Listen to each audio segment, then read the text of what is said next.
안녕하세요. 네차비입니다. 천사를 만난 사람들 시리즈 1 준비했습니다. 성경 속에서 제일 처음 천사를 만난 사람은 사라의 여종 애굽 여인 하갈입니다. 창세기 16장에서 천사는 애굽으로 도망치던 하갈에게 나타나 집으로 돌아가라고 하였습니다. 사실 하갈이 받은 학대의 시작은 하갈이었습니다. 임신을 한 하갈이 임신 못한 사라를 업신 여기면서 시작되었는데요. 하갈은 천사의 말에 순종해 샘물 정보와 함께 돌아가는데 일이 잘 해결된 듯합니다. 이삭이 태어날 때까지는 잘 살았으니까요. 그러면서 아브라함은 궁금했을 것입니다. 이렇게 좋은 우물을 어떻게 발견하였느냐? 그분이 알려주셨습니다. 한 사람이었느냐? 어떻게 생겼었느냐? 잘 기억이 나지 않습니다. 저를 축복해 주시며 집으로 돌아가라고 했습니다. 하나님의 천사임에 틀림없어. 이러지 않았을까요? 하갈은 힘들 때마다 그때를 회상하며 내가 어떻게 나를 감찰하시는 하나님을 배웠는고 하고 혼자 놀라워했을 것입니다. 그러면서 천사의 모습을 기억해내려 했겠지만 기억이 잘 나지 않았겠죠.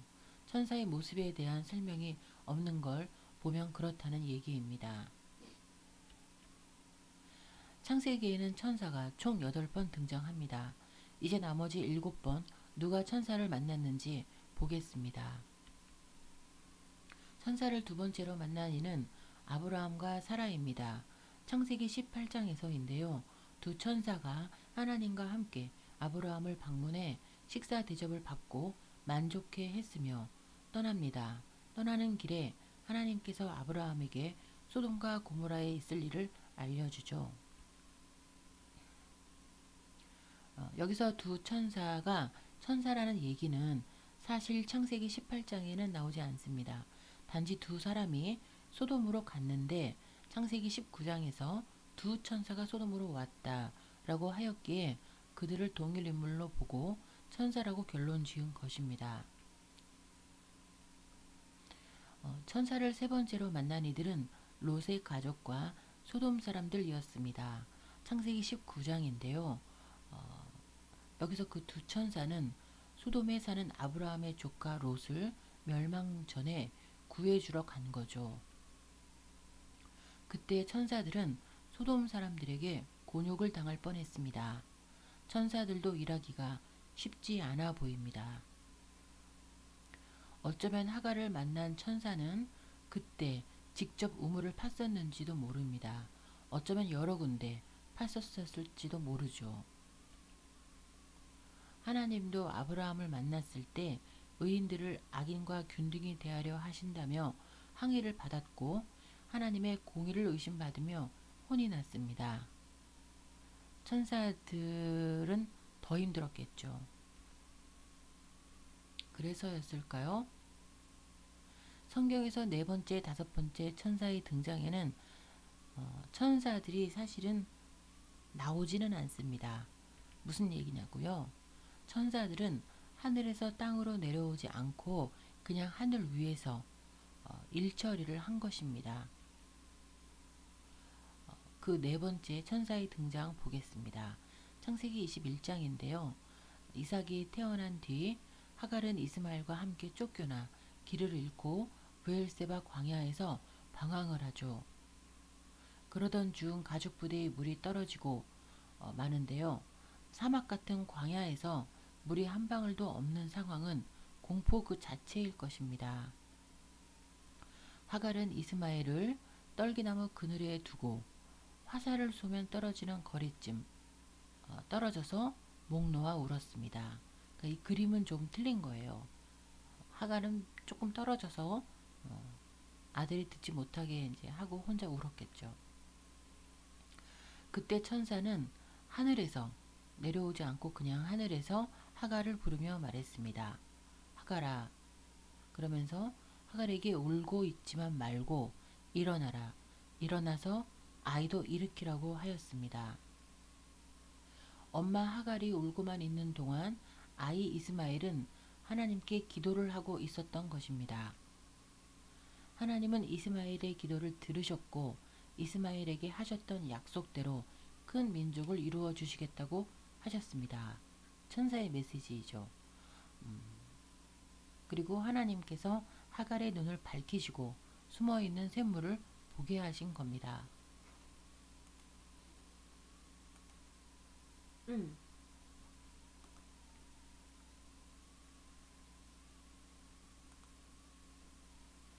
하나님은 이스마엘이 장성하여 광야에서 활 쏘는 자가 되도록 될 때까지 함께 해 주셨습니다.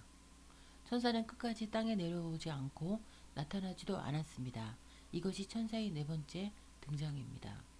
천사의 다섯 번째 등장도 그랬습니다. 아주 급박한 상황이었습니다. 아브라함이 이삭을 번제로 드리기 위해 칼로 이삭을 내리치려는 순간이었는데요. 천사는 하늘에서 아브라함을 불러 이삭을 죽이지 못하게 했습니다. 천사가 내려오지 않았죠.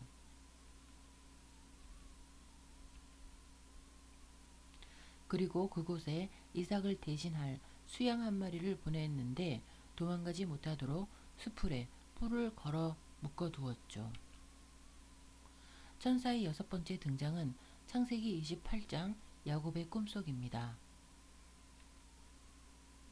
형 에서의 축복을 가로챈 야곱이 고향을 떠나 노숙을 하던 밤에 꿈을 꾸는데 하늘로 이어진 사닥다리와 그 위에서 오르락 내리락 하는 천사들을 본 것입니다.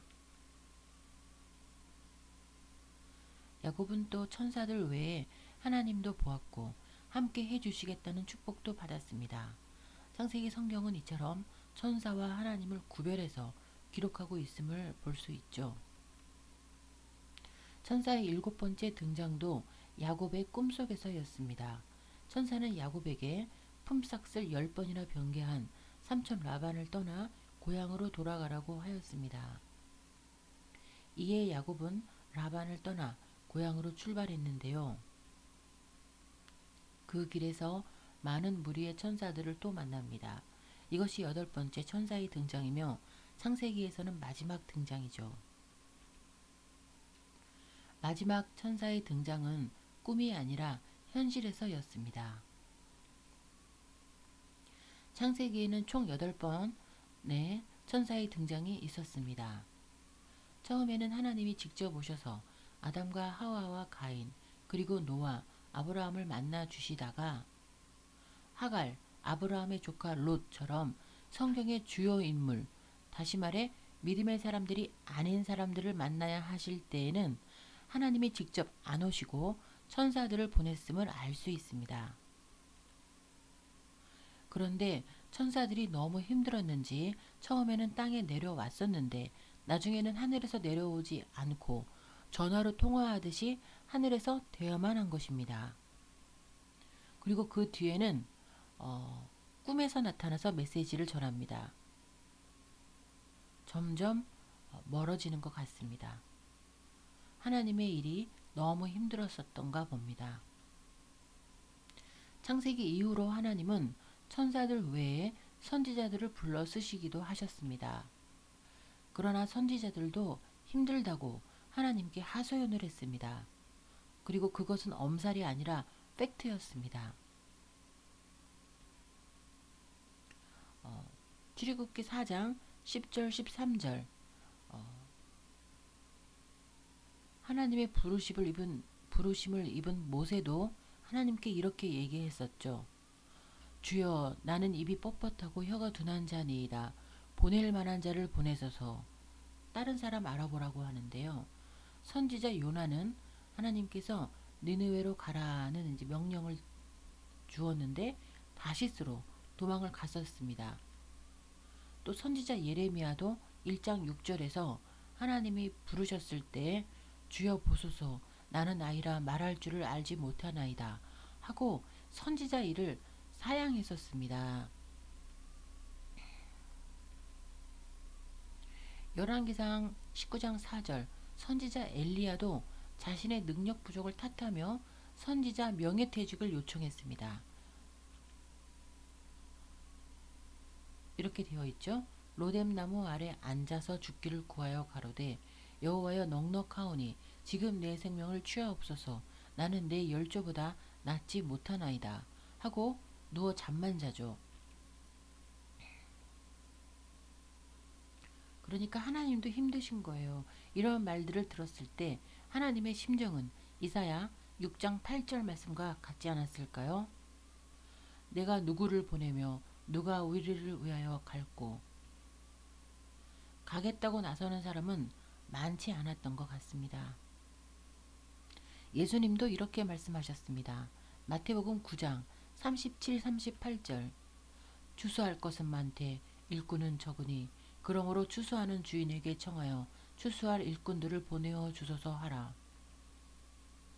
그러나 예수님 이후로 지난 2000여 년 동안 우리에게는 더 이상의 천사도 선지자도 보내심이 없었습니다. 적어도 알려진 바는 없습니다.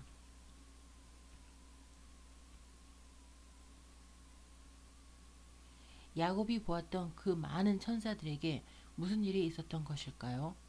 창세기 이후에 천사들의 행적을 더 추적해 보아야겠습니다. 천사를 만난 사람들 2편을 준비하겠습니다. 시청해 주셔서 감사합니다.